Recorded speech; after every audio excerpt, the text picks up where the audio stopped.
Hello, my darling. You found me here by the lake. My name is Annika. That's my real government name. I'm also known as Anne, more commonly. And I'm here in Weymouth, Dorset. This is the lovely Radipole Lake Nature Reserve. And it's where I come just for a little bit of peace and quiet because, as wonderful as it is to live by the beach, it does get very busy, and the beach is chocker right now, absolutely chocker. So, just to have a little bit of serenity, I come down here to the lake, and it's a nice little spot to make videos like this. So, I hope you enjoy the content. The reason why I'm making these videos is because I know there are people that are looking for these kind of videos. I know that I've been looking for these kind of videos, and when I'm searching for this kind of content and I'm not seeing much come up, I'm thinking to myself, okay, well, someone's got to make these videos, so it might as well be me. I will tell you a little bit about myself. I am currently, as I'm making this video, I am 41 years old, and I have been living in the lovely little town of Weymouth on the south coast of Britain, in the county of Dorset, since 2021. All of the videos that I'm making will focus on where I live because that's what I know best, and I don't want to speak for anybody else as to where they live and how things are over there and other people's culture and traditions. It's fascinating, but it's not my expertise, so I will mind my business and stick to what I know and tell you about what's happening over here. And I think that Dorset has very interesting cultural traditions, folklore.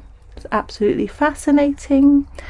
I love all of the history, but at the same time as loving history, it's not all about looking back to the past. It's also about looking to the future and imagining where we could be and where future generations could be, how they could live, and preparing for that future that, may be beyond our current lifetime.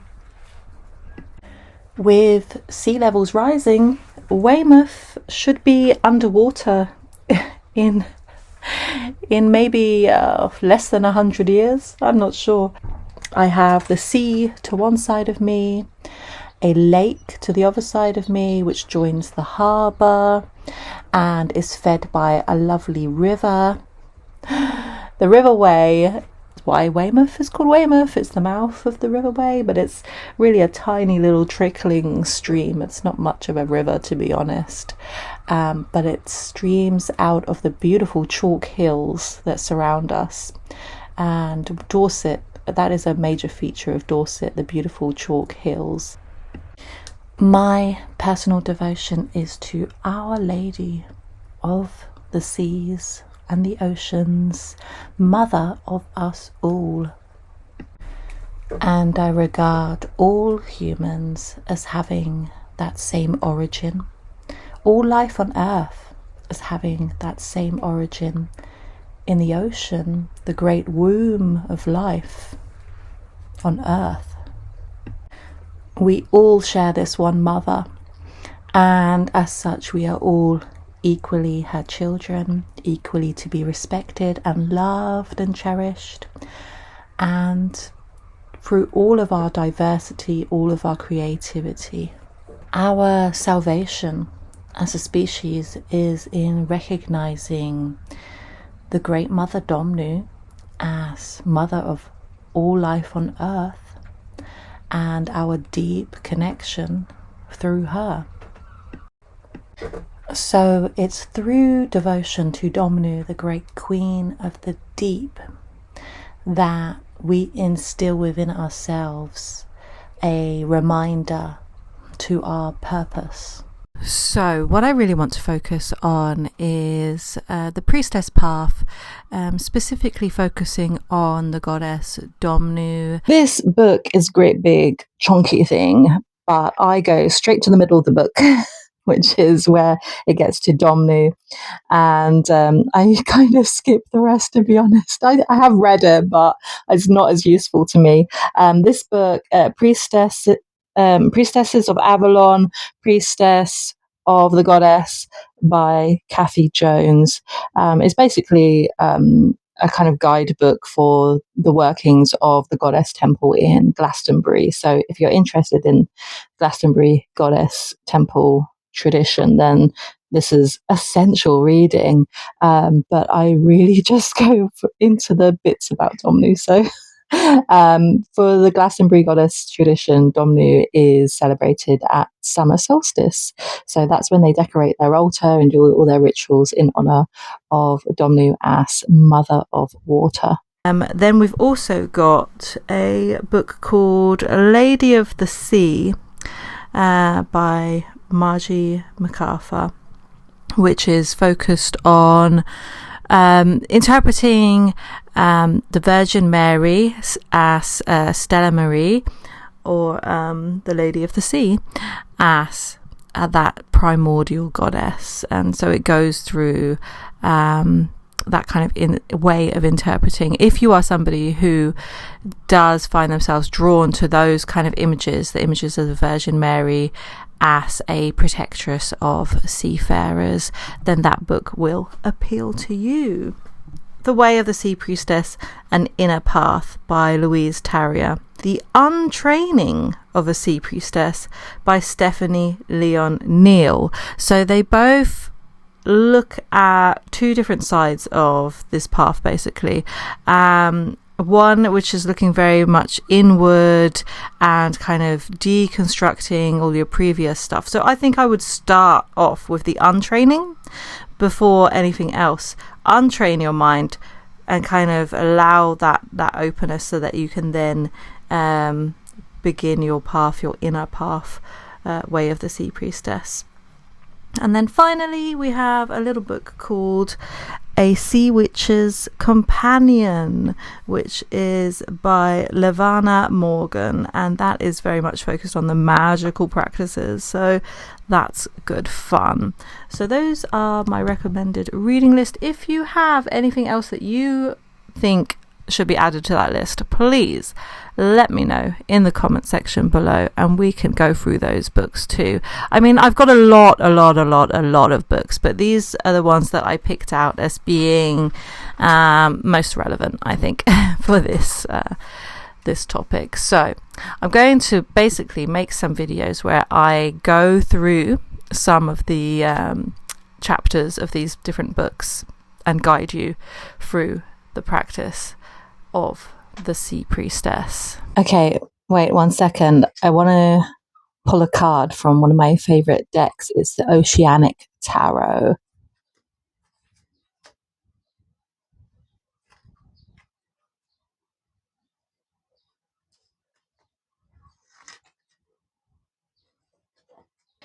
This affectionate, generous woman is the wise helper we all want in our lives. A lover of nature, home, and her family, she is practical and down to earth. As the You card in a reading, this queen shows you that now is the time to focus on key tasks and spend your money wisely. An additional meaning is that an influential woman at work supports your career. Is this card you or is this card me? What do you think? The advice that this card gives: be hands-on, get involved, give practical help, and share your knowledge with those who need it. So, yes, I think that was a very useful tarot card to remind me of what I'm doing here with these videos and what I want to achieve. Just sharing the knowledge, guidance, helpful things, because it's all kind of stuff that I've been quietly doing in the background and not really talking about for a few years. So I'm going to dip into this book called Priestess of Avalon, Priestess of the Goddess by Kathy Jones, honouring Nolava of Water. Nolava, by the way, is the Glastonbury tradition name for the goddess of Glastonbury, the goddess of Avalon. So they call her Nolava. Nolava of Water is the compassionate one whose loving gentleness holds us as we meet and begin the process of healing our shadow selves. It is she who helps our emotions overflow in streams of tears that we need to release, for tears of themselves naturally heal our pain. So I'm going to skip ahead a little bit and go straight to the paragraphs about Domnu, Lady of the Oceans. Here we go. At Litha we honour Domnu, Lady of the Oceans, Queen of the Deep, the womb of all life. She is the formless, watery chaos from which all life emerges. Medieval writers called Domnu a god of the sea, but earlier I believe she was goddess of the ocean for the Fomori, an ancient one-eyed race of giants who lived beside the sea in Ireland. For them, she was a primary source of food, fish and fowl, a means of travel, and a deep inspiration, sometimes tranquil, sometimes violent. In all traditions, the ocean is regarded as feminine, from Babylonian Tiamat to Hindu Kali to Mary Mari the sea, although gods such as Neptune may live within her waters. Domnu is the liquid lady, her body flowing continuously over the surface of the earth. She takes the route of least resistance. She is contained by boundaries of earth and rock, but is always ready to run away downhill towards the ocean, or seep down through the surface layers of the earth into deep underground lakes, or evaporate into clouds under the heat of the sun's rays. She flows over the land, channeling into streams, rhines, rivers, and oceans, always moving down toward the lowest point. She carves deep passages out of earth and rock, over time removing mountains and anything that sits in her way, returning everything to the ocean that is her body. She is moved by the channels through which she flows, and by the things which she finds in her way, or which move through her. Beneath the earth she carves out great caverns and sits in deep, calm pools. She rises under the pressure of hills to emerge in springs, which we recognize as openings into the depths of Earth's body. It is her water which makes up over 75% of our human body weight, filling every cell, allowing the passage of chemicals and electrical messages which mean that we creatures can live, develop, grow to our full potential, incarnating physically into the world. Water also removes the waste products of digestion and flushes toxins out of our bodies. It is so important for us to drink her clean water to remain healthy. Science has recently discovered that water holds memory, the vibrations of all that it has contained or been contained by. Domnu is the keeper of memory. In these days, we are polluting our streams, rivers, and oceans with the chemical waste products of our homes and industries. As toxic chemicals accidentally and deliberately spill into streams, the fish and animals who live in the water die or become weakened by poisons. In the rivers, the effects of pollution multiply and more creatures die. The land through which the rivers flow also becoming polluted with heavy metals, poisonous plastics, and hormone-mimicking chemicals. In the oceans, the effects of pollution can be seen amongst the flora, plankton, fishes, and sea mammals, with toxicity increasing up the food chain. Chemically weakened immune systems result in a susceptibility to disease, to viruses which can wipe out whole species. Many of Earth's oldest and largest sea creatures face the possibility of extinction due to pollution and overfishing. All the creatures of river and sea belong to Domnu. These include our native salmon of wisdom, who live on hazelnuts and return to its birth river to spawn after travelling the worldwide oceans. It also includes all the fish and the brilliantly coloured shoals of tiny fish who live amongst living coral reefs, and the scary sharks that haunt our nightmares, and the shelled fish who live on the ocean bed. The playful dolphins give us the experience of her compassionate nature and the knowledge that we are not the only intelligent species on the planet. The great whales too belong to her, living long lives if they are unmolested or not poisoned by our presence. They are the planetary keepers of ancestral memory. We journey with them and with the dolphins in dreams and visualizations, journeying beyond the stars to find the past and future of our planet and of the multiverse we inhabit. Bridget's Isles are bathed in Domnu's warm Gulf Stream waters, which flow in a great circle around the northern Atlantic Ocean, bringing warm air and water from the tropics to our coasts, creating the beneficent climate that we experience with the 8 seasons of the goddess's nature. Without the Gulf Stream, we would have a similar climate to Canada, which is on the same latitude to us, with long cold winters and short summers.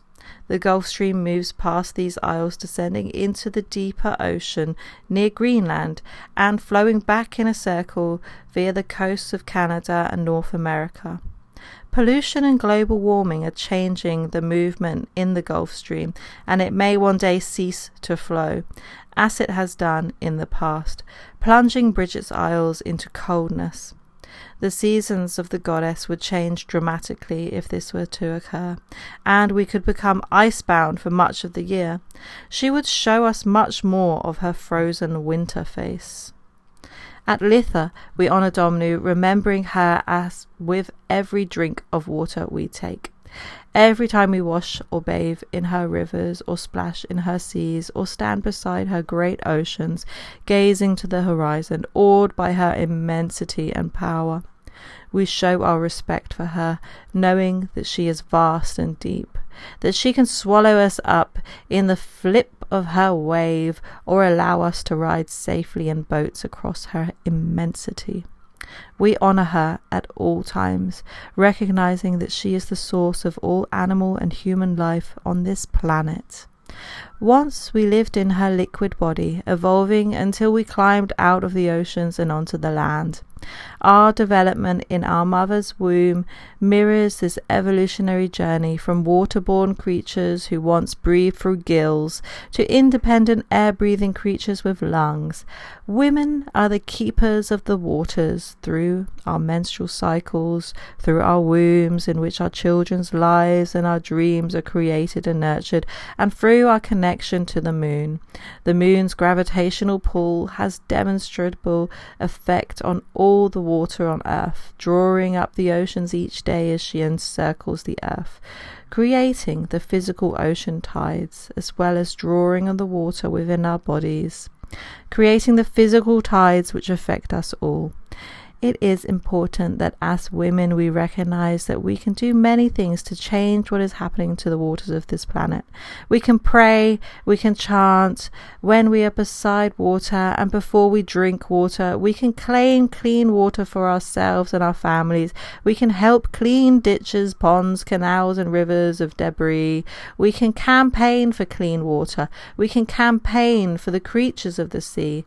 It is our responsibility. I've really been very focused on very practical work that I can do out there in the world relating to water and the sea. And there's just too much to talk about because it's relating to activism and protesting and demanding better for everyone.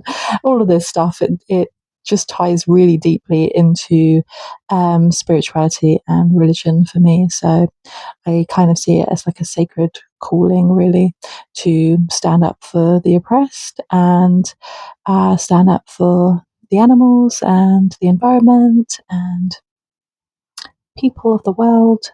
So it's really important to me. Yeah, it's really important that I am, grounded in that practical work as well as doing my calming, peaceful spiritual work and often quite difficult work.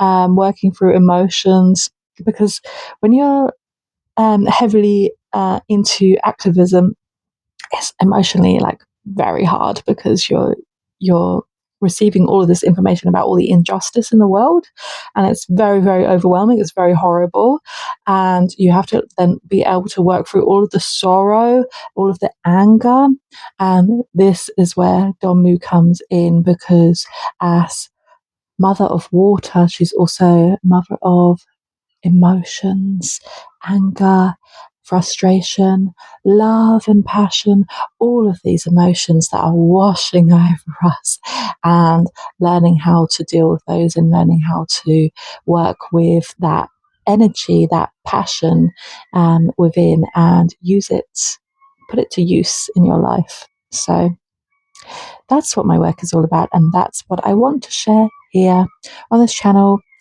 um, Little meditations, little tarot cards, little bits of information, advice, tips, whatever it is that I think might be helpful. So let me know what you think. If there's anything in particular that you have in mind that you're not sure about, or any ideas that you might have had that you want to share with people, then that would be cool. I just want to bring together people that are into this topic, people of similar mind, people interested in Domnu.